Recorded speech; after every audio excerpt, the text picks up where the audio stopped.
Biar betik.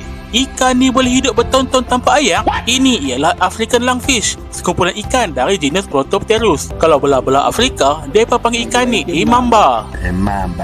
Kalau dalam bahasa kita, direct translate jadi ikan paru-paru Afrika lah. Ikan ni pelik dari kebanyakan ikan lain, sebab ikan ni ada paru-paru Paru-paru ni dia guna masa musim kemarau sajalah. Selagi air ada, dia pakai insang saja. Bila air dah tinggal sikit, lungfish akan korek masuk dalam kelebong. Lepas tu dia akan hasilkan sejenis lendir yang akan salut semua badan dia. Lendir tu akan mengerah jadi macam kepompong.